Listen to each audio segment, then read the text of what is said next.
Extra Journaal, vers van de pers.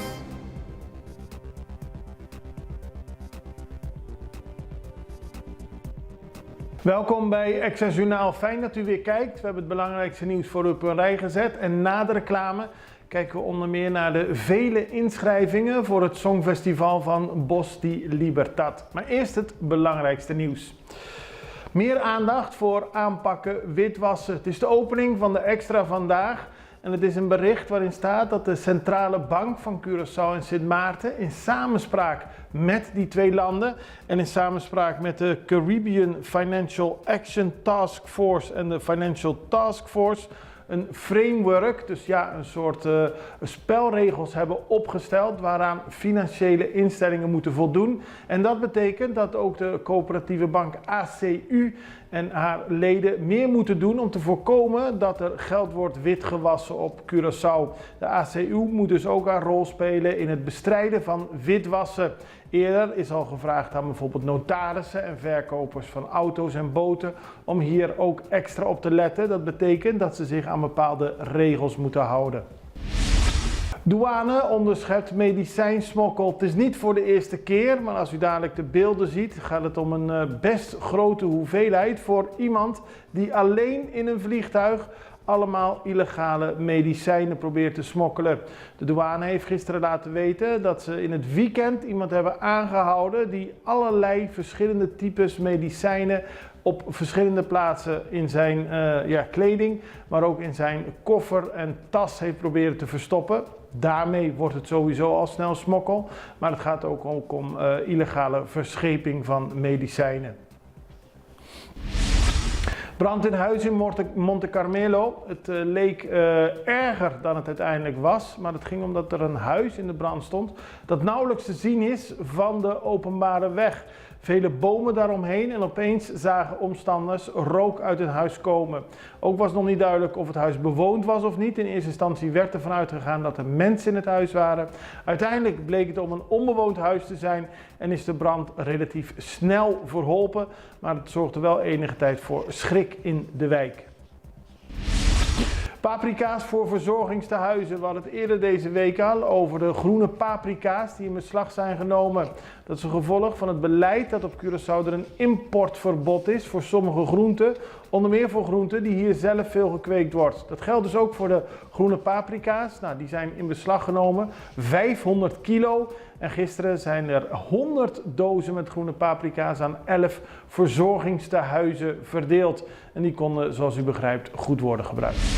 Inbreker van dak gehaald. Dat is een zaak die speelde op 20 april van dit jaar, waarbij een man aangetroffen werd op het dak van een zaak waarbij ze onder meer telefoons en laptops en dergelijke verkopen. Het gaat om de zaak Cellular Point in Punda.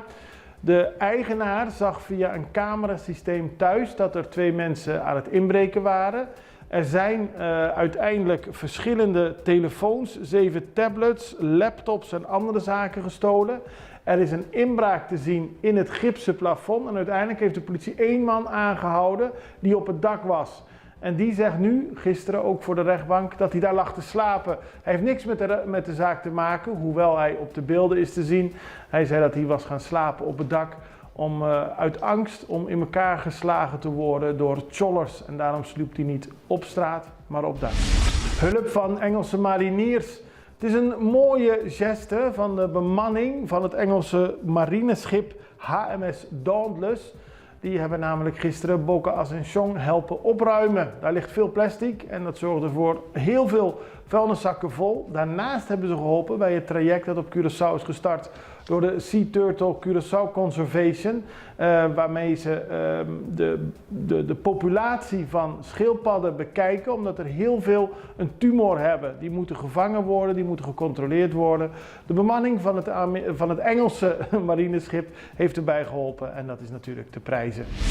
Lijk en drugs aangespoeld op Aruba. Opmerkelijk bericht. Gistermiddag zag een helikopter een lichaam liggen aan de noordkust van Aruba.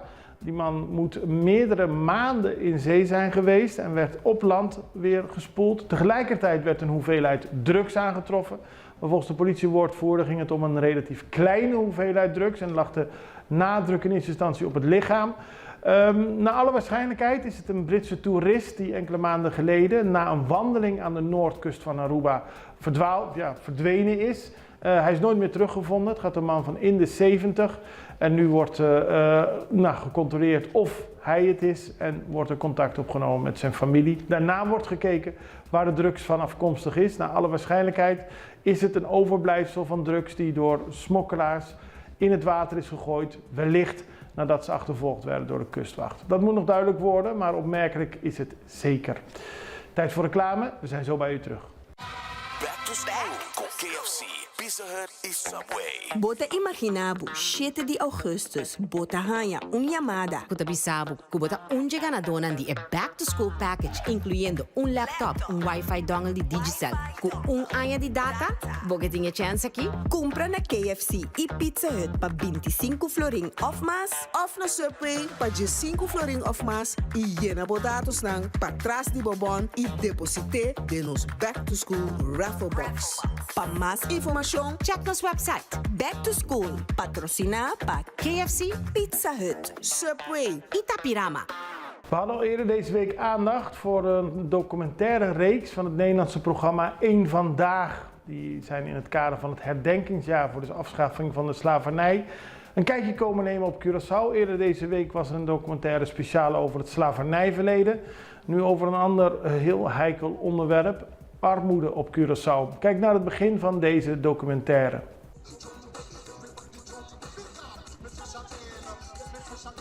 Wat Rutte heeft gezegd of niet, helpt niet brood op mijn tafel te zetten voor mijn kinderen. Dat denken de meeste mensen. Begrijp je mij? Want ze moeten echt elke dag voor zichzelf opkomen om brood op zijn tafel te zetten. Cerro Fortuna in Willemstad.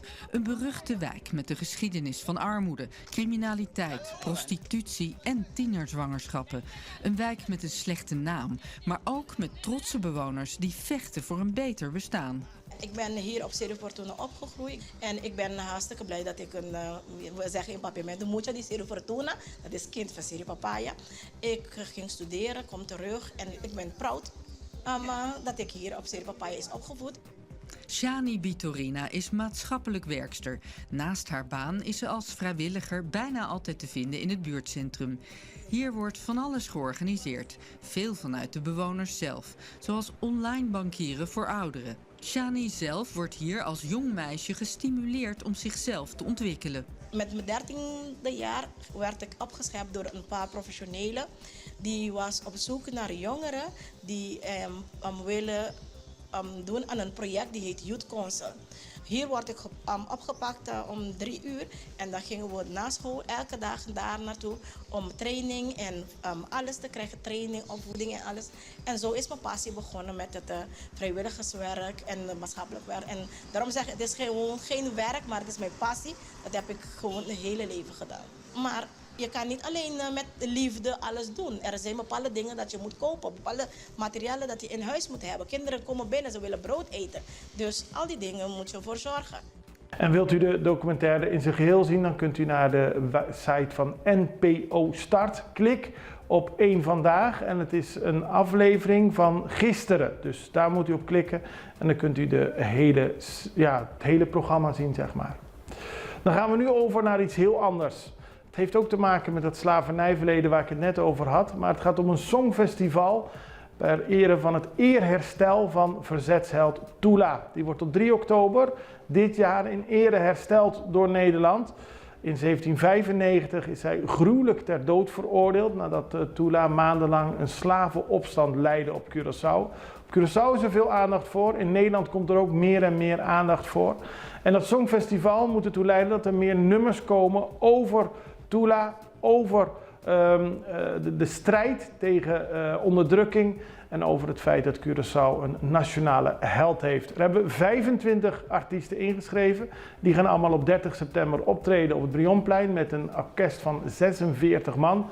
En dan op 3 oktober worden de beste nummers nog een keer gespeeld. Maar het is in ieder geval een duidelijk signaal dat Tula leeft in de harten van de Curaçaoënaars. En we spraken erover met organisator Gibi Basilio van het Platform voor Slavernij en de Erfenis voor Slavernij. Natuurlijk zijn we zeer tevreden met 25 inschrijvingen voor het festival. We dachten in de buurt van 15 à 20 eerst, maar nu 25, daar zijn we natuurlijk zeer tevreden over. En verrassend hoe, zoals altijd, de laatste dag eigenlijk bereikten we 25. En daar zijn we heel blij mee dat mensen dus liederen gaan schrijven, dus teksten gaan schrijven eerst over Tula, die dus op 3 oktober door de Nederlandse staat in ere wordt hersteld. We hebben het al gedaan in 2010 als Curaçao, maar we zijn natuurlijk zeer tevreden dat we nu naar een ander eikpunt toe gaan. Dat is 3 oktober. En daarvoor dachten we, we hebben Tula Warda. Nou ja, we waarden op ook andere liederen omtrent 1795, de vrijheidsstrijders, maar ook andere onderwerpen die daarmee te maken hebben. Dus dachten we, dat is goed om nu op naar 3 oktober, 30 september een festival te houden. Het is een songfestival. We moeten een lied schrijven over het met name Tula, maar natuurlijk ook wat er daaromheen gebeurt. Dus ja. Je kan bijvoorbeeld de dialoog tussen Tula en Pater Schink pakken en daaruit een prachtig lied maken. Dus dat is... en we zien aan de titels dat het allemaal die kant wel op gaan, ja. Heel mooi. Mooi.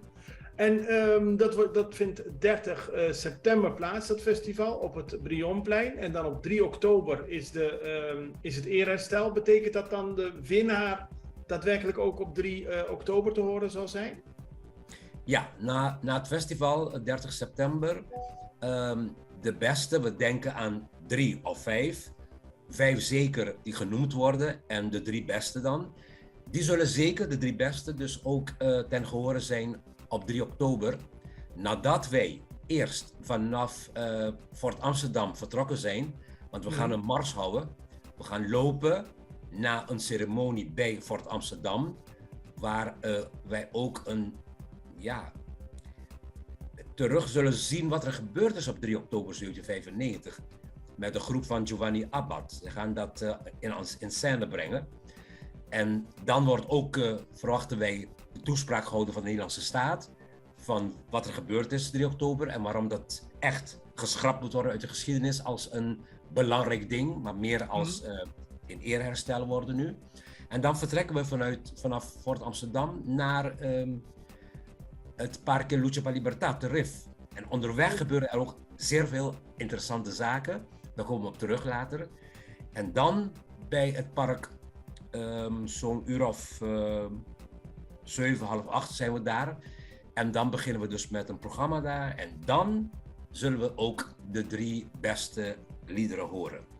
Met het 46 man koppige orkest. Ja, dat is allemaal meegenomen. Dus zij zullen hier blijven. Want er zijn ook mensen vanuit Venezuela. Die blijven dan hier tot en met 3 en de 4e kunnen ze weer vertrekken. Dus dat wordt een grote show, ja. En daarmee zijn we aan het einde gekomen van deze aflevering van Extra Journaal. Kijkt u ons via Facebook, volg ons dan, druk op de knop. Kijkt u ons via YouTube, abonneer u dan, druk op de knop. En wij zijn er morgen weer met meer nieuws. Ik hoop u ook. Het allerbeste. Tot ziens. Dag.